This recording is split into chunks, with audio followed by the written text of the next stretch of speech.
साकिब जी, जो अनुभव और जोश, दो चीजों का जिक्र किया संजीव सर ने। अनुभव वाली बात अभी हम लोग हेमंत सर से करेंगे।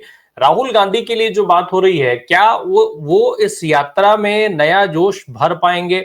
और दूसरी चीज, जो सामाजिक न्याय की बात अभी संजीव जी ने उठाई कि सामाजिक न्याय का मुद्दा कहीं खो सा गया है, तो क्या राहुल गांधी के इस यात्रा में शामिल होने के बाद वो यात्रा भी इस यात्रा का हिस्सा सामाजिक न्याय का मुद्दा बन पाएगा? सर, संजीव सर की बात से बिल्कुल सहमत हूं कि कन्हैया की यात्रा में कम से कम सामाजिक न्याय का मुद्दा गौन है।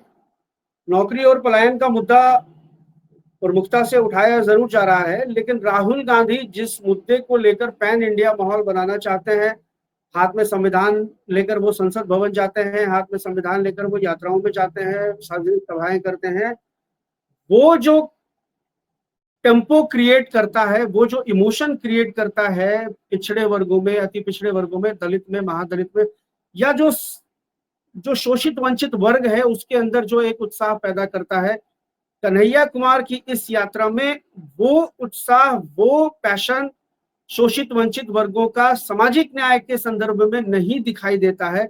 अलबत्ता रोजगार और पलायन का मुद्दा चूंकि सब लोगों से जुड़ा हुआ है, इसका भुक्तभोगी पिछड़ा वर्ग भी है, अति पिछड़ा भी है, मुसलमान भी है, और ऐसा नहीं है कि सवर्ण समाज नहीं है, सवर्ण समाज भी है। तो ये एक जनता का मुद्दा तो लगता है, लेकिन जो सामाजिक न्याय का नैरेटिव राहुल गांधी खड़ा करना चाहते हैं चुनाव में, मंडल वर्सेस कमंडल की राजनीति में मंडल को एज पे रखना चाहते हैं राहुल गांधी, वो नहीं दिखता है, इसमें कोई शक शुबा नहीं है। संजीव सर की बात से मैं अक्षरशः सहमत हूँ। आपका दूसरा सवाल है राहुल गांधी की यात्रा से उत्साह। निश्चित रूप से राहुल गांधी की यात्रा से उत्साह मिलता है, मिलेगा, इसमें कहीं कोई दो मत नहीं है।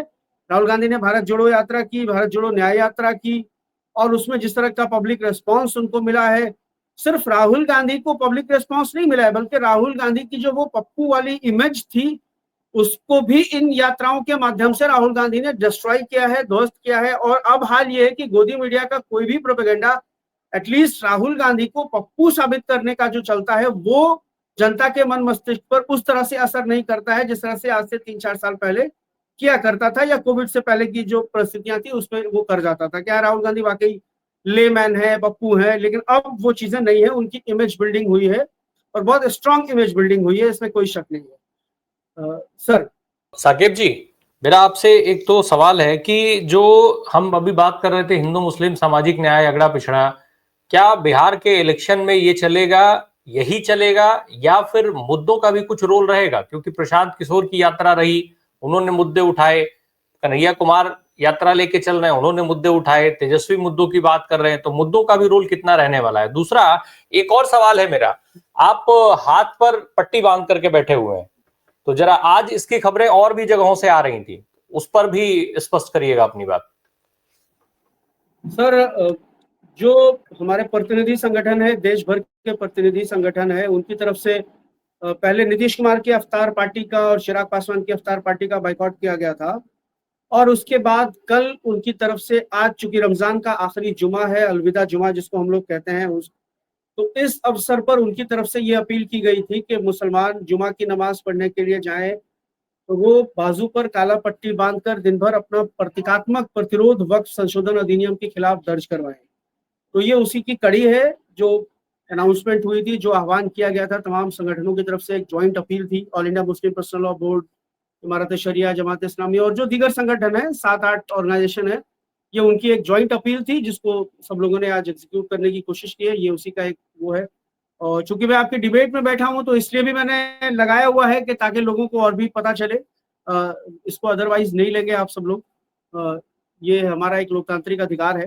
सर, दूसरा सवाल आपका यह है कि मुद्दे, जब कन्हैया ने अपनी यात्रा शुरू की थी तो मैं पूरी जिम्मेदारी के साथ कह रहा हूं कि हम लोगों को यह लगने लगा था कि निश्चित रूप से जो नौकरी और पलायन का मुद्दा है वो चुनाव के केंद्र में आने वाला है या रहेगा।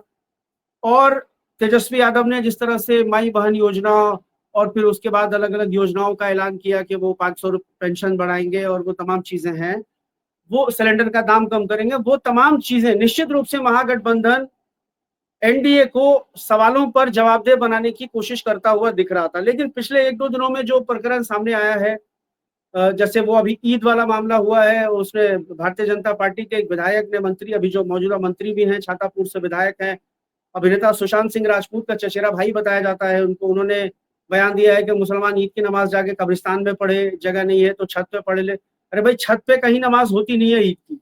तो ये भाजपा ने तो अपना शुरू कर दिया है हिंदुत्व का एजेंडा चलाना। वो कन्हैया के साथ जो मंदिर में हुआ है वो भी दरअसल वही पिच है कि आप उसी पे आके बैटिंग करिए। अब कांग्रेस की तरफ से ये कहा जा रहा है कि जो है उन्होंने परशुराम के वंशज का अपमान किया, मतलब कन्हैया को परशुराम का वंशज बताया जा रहा है।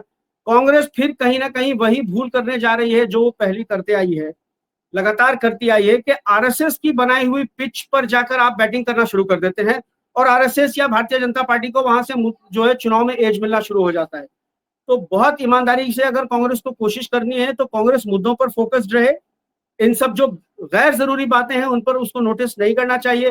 बेहतर यह होता कि कन्हैया कुमार के मंदिर धोने वाले प्रकरण पर कांग्रेस की तरफ से कोई प्रतिक्रिया नहीं आती, तो जो लोग इस तरह की बातें आगे करने की प्लानिंग कर रहे थे वो निश्चित रूप से डिमोरलाइज होते। उनको फिर लगता है कि अरे यार, इसका तो कोई नोटिस ही नहीं लिया गया बल्कि हमारी फजीहत हो गई। अब चूंकि उन्होंने काउंटर कर दिया है कि ये तो परशुराम के वंशज को बदनाम करने की ये है और वो है। देखिए, तेजस्वी ने कितने आराम से, जब तिलक और जो टोपी वाला मामला उठाया इन्होंने अवतार पार्टी में, तेजस्वी यादव की तरफ से कोई प्रतिक्रिया नहीं आई या राष्ट्रीय जनता दल की तरफ से कोई प्रतिक्रिया नहीं आई। रोहिणी आचार्य ने भले ही एक ट्वीट किया था कि हम लोग जो है सजदा भी करने वाले लोग हैं और टीका लगाने वाले भी लोग हैं, एक छोटी सी प्रतिक्रिया आई थी। लेकिन इधर कांग्रेस खड़ी हो गई है कन्हैया को डिफेंड करने के चक्कर में। तो नहीं, मुझे लग रहा है कि फिर कहीं ना कहीं चुनाव वही गैर जरूरी मुद्दों की तरफ बढ़ता हुआ चला जाएगा और मुद्दे जो अभी विमर्श में दिख रहे हैं, चुनाव के मुद्दे जो विमर्श में दिख रहे हैं, पलायन, रोजगार, सामाजिक न्याय, अल्पसंख्यकों की सुरक्षा, महिलाओं की सुरक्षा, लॉ एंड ऑर्डर का मसला, सबसे बड़ा तो लॉ एंड ऑर्डर का मसला है। कोई ऐसा दिन नहीं गुजर रहा है जब देश की राजधानी में एक मर्डर नहीं हो रहा। संजीव सर पटना में बैठे हैं, मुझसे बेहतर बताएंगे, कहीं ना कहीं पटना के किसी न किसी इलाके में गोलीबारी होती है, किसी न किसी की हत्या होती है, बिहार के किसी न किसी इलाके में 2, 4, 10 मर्डर तो रोज होता है। तो लॉ एंड ऑर्डर का सवाल बन रहा था। तो मुझे लगता है कि चुनाव में अगर मुद्दों को हावी रखना है, मुद्दों को विमर्श के केंद्र में रखना है, तो कांग्रेस को और दीगर जो पार्टियां हैं, लेफ्ट पार्टियां हैं या फिर राष्ट्रीय जनता दल है, उनको भी स्ट्रेटेजिकली इन सब बातों को नोटिस किए बिना मुद्दों पर अकाउंटेबल बनाने की जो रणनीति है एनडीए को, चूंकि वो 20 सालों से सत्ता में है, अगर हम बीच के कुछ सालों को छोड़ दें तो वो 20 सालों से सत्ता में है, उनको उनकी घेराबंदी मुद्दों पर की जानी चाहिए। और अगर कांग्रेस पार्टी हो या पूरा महागठबंधन ब्लॉक है, अगर वो एनडीए को मुद्दों पर घेरना चाहता है तो मुद्दों की कमी नहीं है। एक सबसे बड़ा मुद्दा है विशेष राज्य का पैकेज, एक सबसे बड़ा मुद्दा है 9th शेड्यूल में संविधान की जो आरक्षण की बढ़ी हुई सीमा थी उसको डालने का मुद्दा है। अभी देखिए, आपने मुद्दों की राजनीति की, मक्का अनुसंधान केंद्र कर्नाटका के शिवमोगा में शिफ्ट किया जा रहा था।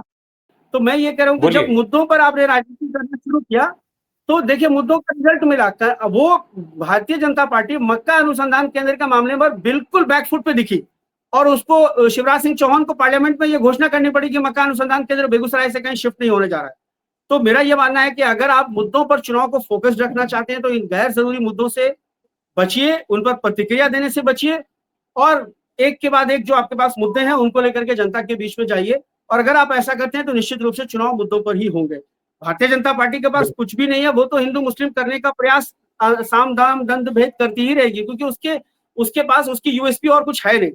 उसके पास कुछ कह करके, कुछ बोल करके दिखाने को है नहीं, कुछ प्रमाण करने को है नहीं कि मैंने ये कारखाने लगाए, इतने लोगों को नौकरी दी, ये रोजगार दिया। तो वो हिंदू मुस्लिम करेगी। बेहतर ये है कि आप उसके मुद्दों पे जाने, उसके पिच पे जाने के बजाय अपने मुद्दों पर उनको अकाउंटेबल करें।